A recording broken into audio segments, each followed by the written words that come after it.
नमस्कार। आज हम 10वीं कक्षा के इतिहास के तीसरे अध्याय हिंद चीन में राष्ट्रवादी आंदोलन के सभी जरूरी सवालों और उनके जवाबों को एक एक करके समझने वाले हैं। तो चलिए शुरुआत करते हैं इस अध्याय के कुछ सबसे बुनियादी सवालों से। ये सवाल हमें इस चैप्टर की नींव को समझने में बहुत मदद करेंगे। हमारा पहला सवाल है कि ये एक तरफा अनुबंध व्यवस्था क्या थी। देखिए, असल में ये एक ऐसी व्यवस्था थी जहां मजदूरों से एक कॉन्ट्रैक्ट पर काम करवाया जाता था। लेकिन इसमें मजे की बात यह थी कि सारी शर्तें मालिक तय करता था। मजदूरों के पास कोई अधिकार नहीं होते थे, बिल्कुल भी नहीं, जबकि मालिक के पास अनलिमिटेड राइट्स होते थे। अब इसका नतीजा ये होता था कि मजदूर एक तरह से बंधुआ बन जाते थे। वो अपनी मर्जी से काम छोड़ ही नहीं सकते थे और उन्हें कम पैसों में बहुत ज्यादा काम करना पड़ता था। और सोचिए, अगर कोई मना कर दे तो उससे सजा भी मिलती थी। तो कुल मिलाकर ये मजदूरों के शोषण का ही एक तरीका था। अच्छा, अब अगला सवाल है कि बाओ दाई कौन था। तो सुनिए, बाओ दाई वियतनाम का आखिरी राजा था। कहने को तो वो पूरे वियतनाम का राजा था, पर सच तो ये है कि उसके पास कोई खास ताकत नहीं थी। फिर 1945 में उसने अपनी राजगद्दी छोड़ दी और इसी के साथ वियतनाम में राजशाही का दौर खत्म हो गया और गणतंत्र की शुरुआत हुई। बाद में अमेरिका और फ्रांस ने उसे अपने राजनीतिक फायदे के लिए इस्तेमाल करने की कोशिश भी की, खासकर साम्यवाद के खिलाफ। लेकिन जब जनता का साथ नहीं मिला तो 1955 में अमेरिका ने भी उसका साथ छोड़ दिया। तो बाओ दाई एक ऐसा राजा था जो बाद में सिर्फ एक राजनीतिक कठपुतली बनकर रह गया। अब आते हैं तीसरे सवाल पर। हिंद चीन का मतलब क्या है। हिंद चीन दरअसल दक्षिण पूर्व एशिया का एक ऐतिहासिक इलाका है जिस पर पुराने समय में भारत और चीन दोनों की सभ्यताओं का बहुत गहरा असर पड़ा। यहाँ भारत से बौद्ध धर्म और संस्कृति का प्रभाव आया, तो वहीं चीन से शासन करने के तरीके और राजनीतिक विचार आए। भारत और चीन के इसी मिले जुले असर की वजह से इस इलाके का नाम पड़ा हिंद चीन। चौथा सवाल है कि जेनेवा समझौता कब और किन के बीच हुआ था। ये समझौता हुआ था 1954 में और ये हुआ था फ्रांस और वियतनाम के स्वतंत्रता सेनानी हो ची मिन्ह के नेतृत्व वाले दल वियत मिन्ह के बीच। इसी समझौते से फ्रांस और वियतनाम के बीच चल रहा युद्ध खत्म हुआ और वियतनाम को कुछ समय के लिए, मतलब अस्थायी तौर पर, उत्तरी और दक्षिणी हिस्से में बांट दिया गया। और इस सेक्शन का आखिरी सवाल, हुआ आंदोलन क्या था। तो ये आंदोलन 1939 में दक्षिणी वियतनाम में शुरू हुआ था और ये सीधे सीधे फ्रांसीसी शासन के खिलाफ था। इसका नेतृत्व कर रहे थे हुएन फू सो और ये बौद्ध धर्म पर आधारित एक क्रांतिकारी आंदोलन था। किसान लोग विरोध प्रदर्शनों और विद्रोह के जरिए फ्रांसीसी अत्याचार का विरोध कर रहे थे। हालांकि इस आंदोलन को बहुत ही बेरहमी से दबा दिया गया, जिसमें अमेरिका ने भी मदद की, क्योंकि उन्हें डर था कि कहीं साम्यवाद न फैल जाए। पर फिर भी इस आंदोलन ने वियतनाम के स्वतंत्रता संग्राम को एक नई ताकत जरूर दी। चलिए अब हम आगे बढ़ते हैं और देखते हैं कुछ छोटे सवाल जवाब जिनसे हमें इस विषय की और भी गहरी समझ मिलेगी। हमारा पहला छोटा सवाल है, हिंद चीन में फ्रांसीसी शासन फैला कैसे। तो इसकी शुरुआत हुई व्यापारियों और ईसाई मिशनरियों के आने से। फिर धीरे धीरे फ्रांस ने अपनी मिलिट्री पावर का इस्तेमाल करके पहले वियतनाम और फिर कंबोडिया और लाओस पर भी कब्जा कर लिया। उनका मेन मकसद था यहाँ के संसाधनों का इस्तेमाल करके पैसा कमाना। उन्होंने बड़े बड़े बागान लगाए, खनिजों को निकाला और वहाँ के लोगों से बहुत ही कम मजदूरी पर काम करवाया। और इसी शोषण की वजह से लोगों में गुस्सा बढ़ता ही चला गया। दूसरा सवाल है रासायनिक हथियारों और एजेंट ऑरेंज के बारे में। वियतनाम युद्ध के दौरान अमेरिका ने जंगलों और खेतों को तबाह करने के लिए केमिकल वेपन्स का इस्तेमाल किया। इनमें सबसे खतरनाक था एजेंट ऑरेंज। इसने न सिर्फ पेड़ पौधों को खत्म किया, बल्कि लोगों की सेहत पर भी बहुत ही बुरा असर डाला। इसका नाम उन ड्रमों पर लगी नारंगी रंग की पट्टी की वजह से पड़ा था। इसके अलावा नापाम जैसे जलने वाले हथियार भी इस्तेमाल किए गए, जो शरीर से चिपककर भयानक जलन पैदा करते थे। इन हथियारों ने युद्ध को और भी ज्यादा विनाशकारी बना दिया था।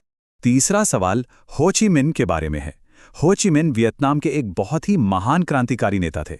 उनका एक ही सपना था, देश को विदेशी कंट्रोल से आज़ाद कराना। उन्होंने 1930 में वियतनामी कम्युनिस्ट पार्टी की स्थापना की और अपनी पूरी जिंदगी वियतनाम की आज़ादी के लिए लड़ते रहे।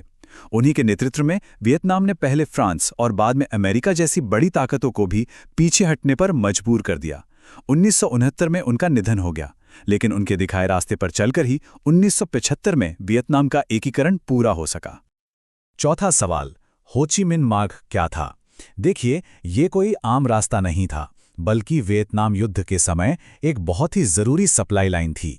ये उत्तरी वियतनाम से शुरू होकर लाओस और कंबोडिया से गुजरते हुए दक्षिणी वियतनाम तक जाता था।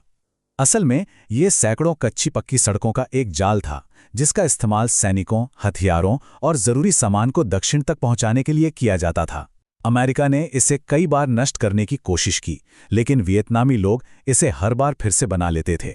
इसलिए इस मार्ग ने युद्ध में एक बहुत ही अहम भूमिका निभाई। और इस खंड का आखिरी सवाल है कि अमेरिका हिंद चीन में शामिल कैसे हुआ।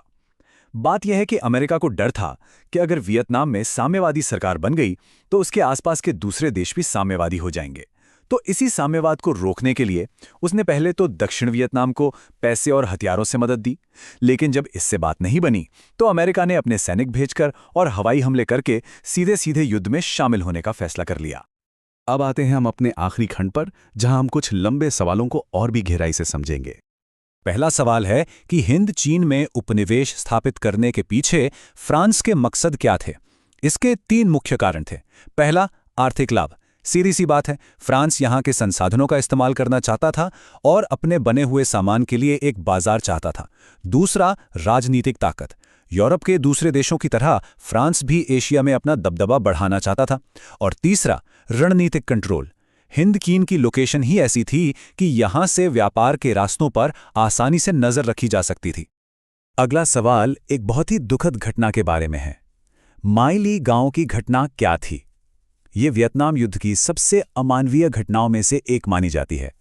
हुआ ये कि अमेरिकी सैनिकों ने दक्षिणी वियतनाम के माई ली गांव को इस शक में घेर लिया कि वहां के लोग दुश्मन लड़ाकों की मदद करते हैं, और बस इसी शक के आधार पर उन्होंने गांव के सैकड़ों निहत्थे लोगों को मार डाला, जिनमें औरतें और छोटे छोटे बच्चे भी शामिल थे।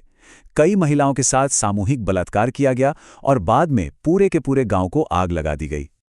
इस घटना का असर बहुत गहरा और दूर तक हुआ। जब इस नरसंहार की खबर दुनिया में फैली तो हर तरफ से अमेरिका की कड़ी निंदा हुई। यहां तक कि खुद अमेरिका के अंदर भी अपनी ही सरकार और सेना के खिलाफ युद्ध विरोधी आंदोलन और भी तेज हो गए।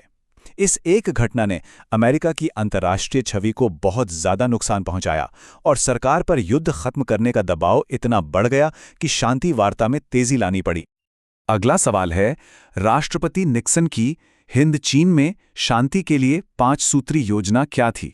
तो जब विरोध बहुत ज्यादा बढ़ गया तब अमेरिकी राष्ट्रपति निक्सन ने शांति के लिए एक 5 सूत्री योजना पेश की।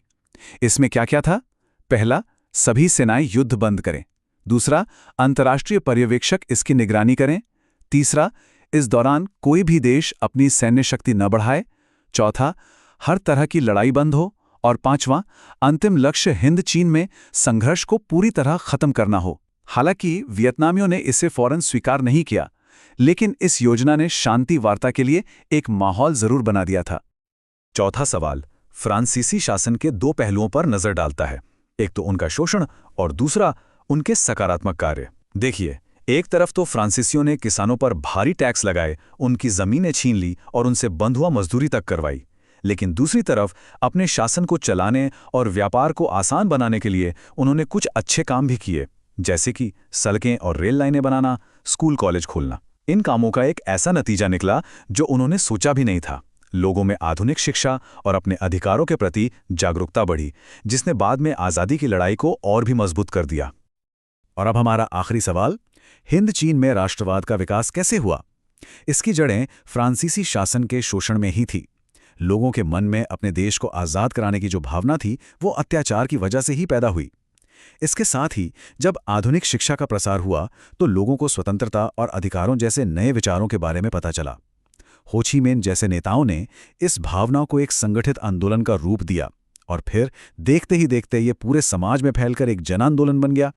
तो इस अध्याय में हमने हिंद चीन में राष्ट्रवादी आंदोलन से जुड़े कई महत्वपूर्ण सवालों पर चर्चा की है, जैसे कि एक तरफा अनुबंध व्यवस्था, बाओ दाई की भूमिका, जेनेवा समझौता, हुआ आंदोलन, फ्रांसीसी शासन का प्रसार, रासायनिक हथियारों का इस्तेमाल, हो ची मिन्ह का योगदान, माई ली गांव की घटना और राष्ट्रपति निक्सन की शांति योजना।